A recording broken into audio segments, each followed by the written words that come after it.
Yes, welcome to all students in this hot topic. Topic is same, just difference to this executive body, the parliamentary government, the executive. पहले हम लोग चर्चा कर रहे थे the parliamentary government, the legislative. आज हम लोग एग्जीक्यूटिव पर आ गए। जैसा कि हम सब पहले से जानते हैं कि सरकार के तीन अंग होते हैं, एक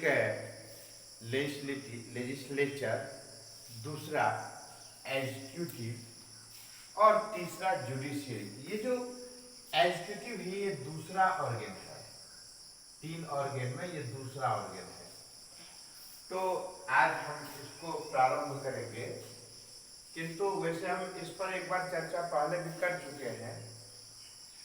तो आपका जो कुछ इम्पोर्टेंट या फिर महत्वपूर्ण टर्म रहता है वर्ड्स का, वो इस टॉपिक में पहला वर्ड यही आया सामने में, इम्पीचमेंट। इसको हम लोग क्या कहते हैं? महाभियोग।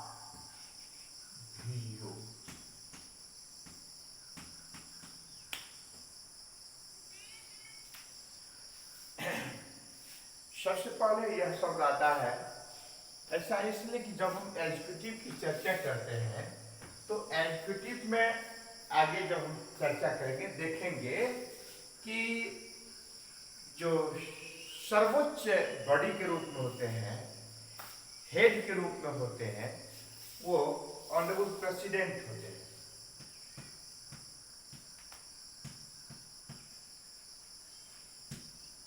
और ये देश का प्रथम नागरिक होता है,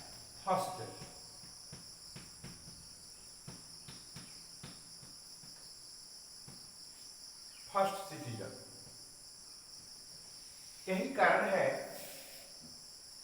कि देश में जितने भी प्रकार के कार्य होते हैं, कार्यों का संपादन होता है, नीतियां बनती हैं, प्लानिंग बनाए जाते हैं, ये सारे के सारे महामहिम राष्ट्रपति महोदय के ही नाम से होता है। ठीक है, इसी में हम लोग जब एग्जीक्यूटिव बॉडी में चर्चा करेंगे तो चूंकि राष्ट्रपति का पहला स्थान आता है कॉन्स्टिट्यूशनल हेड होने के नाते हर कार्य राष्ट्रपति के ही नाम पर होता है। आगे हम लोग इसी में चर्चा करेंगे कि यानी कि चीफ दो प्रकार का होते हैं, एक होते हैं नॉमिनल चीफ और एक होते हैं रियल चीफ। नॉमिनल चीफ को हम लोग एक और टर्म के रूप में जान सकते हैं, कॉन्स्टिट्यूशनल चीफ। फिर इसको भी क्लियर करेंगे। तो ये प्रेसिडेंट यानी यह अत्यंत ही बेहद महत्वपूर्ण पद होता है भारत के लिए। तो राष्ट्रपति इतने महत्वपूर्ण व्यक्ति होते हैं जिसके नाम पर संपूर्ण राष्ट्र चलता है। तो मन में जिज्ञासा आती है कि राष्ट्रपति का चयन, चुनाव कैसे होता है, राष्ट्रपति के लिए क्या क्या योग्यताएं, अर्हताएं होती हैं, क्या उनकी सीमा है, लिमिटेशन। तो इस पर हम लोग चर्चा करेंगे। किंतु फिर क्या इतने बड़े महामहिम पद पर जो व्यक्ति आसीन होते हैं मानव ही है?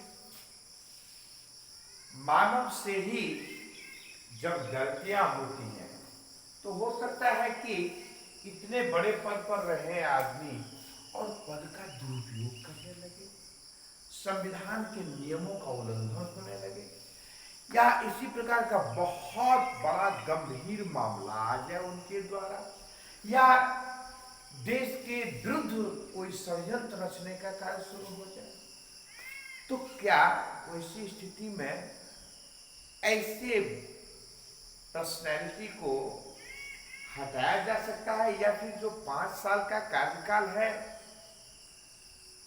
वह पूरा जब तक नहीं होगा उसको उनको नहीं हटा सकते हैं? तो यही कारण है कि भारत में ऐसे अति महत्वपूर्ण पद पर भी यदि कोई आसीन है और यदि ऐसे व्यक्ति पद का दुरुपयोग करे तो उन्हें भी अपने पद से इस्तीफा तक देना पड़ सकता है या फिर हटाया जा सकता है। तो चूंकि ये बेहद महत्वपूर्ण पद होता है तो इनको सामान्य तरीके से नहीं हटाया जा सकता है। बेहद गंभीर मामला यदि हो जाए तो विशेष प्रक्रिया के द्वारा इतने अति महत्वपूर्ण पद पर आसीन व्यक्ति को भी हटाया जा सकता है। उसके लिए एक वर्ड आया है इम्पीचमेंट, महाभियोग। इसका मूल अर्थ होता है गंभीर आरोप, बहुत बड़ा आरोप। शब्द के लिए ये इम्पीचमेंट आया है।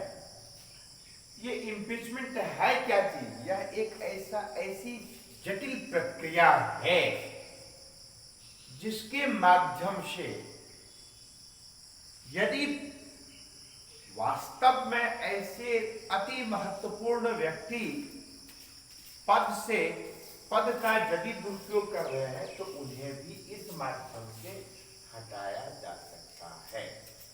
ठीक है, इसे ही हम इम्पीचमेंट करते हैं। किंतु याद रखेंगे कि इम्पीचमेंट बेहद कठिन प्रक्रिया है, जटिल प्रक्रिया है।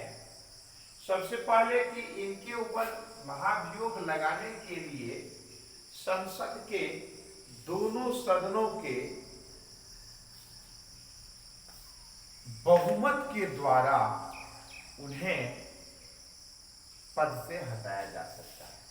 किंतु याद रखेंगे कि इसमें क्या होता है कि ऐसे ही आरोप लगा करके नहीं हटा देना है, बल्कि जो प्रक्रिया है वह है कि यदि लोकसभा में यह प्रस्ताव लाया जाए तो उसके लिए क्या है कि कम से कम 100 एमपी को, 100 सांसद को क्या हस्ताक्षर सहित वह आरोप को सदन में प्रस्तुत करना होता है, यानी कि स्पीकर के पास या अध्यक्ष के पास भेजना होता है।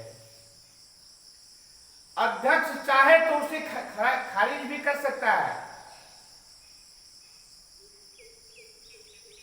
किंतु वो नहीं भी कर सकता। या यदि राज्यसभा में यह प्रस्ताव पेश किया जाए तो उस स्थिति में कम से कम 50 सांसद, इसीलिए कभी कभी कोई बोल देते होंगे, शिक्षक कहीं पर पढ़ाते होंगे तो कम से कम 50 शिक्षक का हस्ताक्षर सहित 50 सांसदों का हस्ताक्षर सहित महाभियोग लगाने के लिए वह प्रस्ताव पेश होना चाहिए। कहीं कभी कभी कोई बोलते होंगे 100 सांसदों का, तो दोनों सही है। यदि लोकसभा में प्रस्तुत किया जाएगा तो याद रखेंगे कि 100 कम से कम होना चाहिए सांसदों का हस्ताक्षर उस पर। यदि राज्यसभा में होगा तो कम से कम 50। अब है कि इसके लिए पहले 3 सदस्यीय कमेटी गठित किए जाते हैं, उसकी जांच की। संतुष्ट होने के बाद उन त्रिसदस्यीय समिति के रिपोर्ट के आधार पर महाभियोग पेश किया जाता है सदन में। ये इसमें जो 3 सदस्य होते हैं तो उसके लिए निर्धारित है कि एक तो सुप्रीम कोर्ट के जस्टिस होंगे, एक हाई कोर्ट के किसी हाई कोर्ट के चीफ जस्टिस होंगे, और इतने ही महत्वपूर्ण व्यक्ति कोई एक ऐसे जो लोकसभा के अध्यक्ष या स्पीकर की नजर में ऐसे कोई अति महत्वपूर्ण व्यक्ति हो, सुलझे हुए व्यक्ति हो, एक्सपर्ट हो, विशेषज्ञ हो, तो उनको भी इसमें शामिल किया जाता है। और तीनों के द्वारा जांच प्रतिवेदन से जब प्रस्तुत किया जाता है, सही के आधार पर इसको सदन में प्रस्तुत किया जाता है, और इसे महामहिम राष्ट्रपति महोदय को 14 दिन पूर्व ही इसकी सूचना दी जाती है, सदन में प्रस्तुत करने से पहले, और तब जाकर के इसे सदन में प्रस्तुत किया जाता है। यानी राष्ट्रपति के ऊपर महाभियोग लगाने की जो प्रक्रिया है उसको भारत के संविधान के आर्टिकल 61 के अंतर्गत आता है, और इसी के बारे में और फिर सुप्रीम कोर्ट के चीफ जस्टिस या जस्टिस हाई कोर्ट के जस्टिस के हटाने की जो प्रक्रिया है, जो वो भी बेहद महत्वपूर्ण पद होता है। तो भारत के संविधान के आर्टिकल 164 के उपभाग 4 और 5 में भी इसकी चर्चा हुई है, फिर 217 आर्टिकल में चर्चा हुई है, फिर 218 आर्टिकल में चर्चा हुई है कि क्या क्या प्रक्रियाएं हैं, किन किन परिस्थितियों में इस प्रकार की स्थितियां बनती हैं, तो यह स्पष्ट हो जाता है। इसके बाद जब उस पर चर्चा होती है, बहस होती है, वोटिंग होता है, तो वोटिंग में 2/3 majority is essential for the passing of impeachment.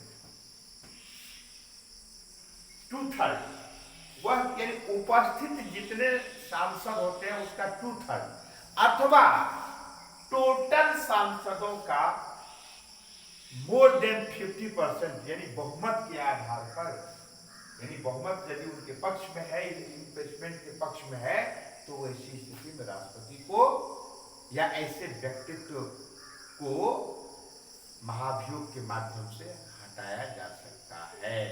वैसे लोग चीफ जस्टिस वगैरह या अन्य जस्टिस के ऊपर भी, हाईकोर्ट के जस्टिस के ऊपर भी कई बार ऐसा मामला आया है, लेकिन ऐसा देखा गया कि हाईकोर्ट के जस्टिस के ऊपर जो कुछ मामले आए हैं तो इन पर वोटिंग होने से पहले प्राय रिजाइन कर दिए हैं। ऐसा 3-4 केसेस देखने को मिला है। तो यही है, राष्ट्रपति को उनके पद से हटाने के लिए एक वर्ड आया इम्पीचमेंट, तो मुझे लगा कि पहले इसको क्लियर कर देना चाहिए। अगले दिन हम लोग चर्चा करेंगे कि राष्ट्रपति का निर्वाचन, योग्यताएं, और फिर उसके कार्य, अधिकार, शक्तियां, इस पर चर्चा करेंगे। आज की कक्षा में इतना ही याद रखेंगे कि आज ऑनलाइन क्लास में भी हम इस पर चर्चा करेंगे और आगे इसी में और आगे बढ़ेंगे, तो उसमें ज़्यादा समय मिलता है। आज इतना ही, धन्यवाद।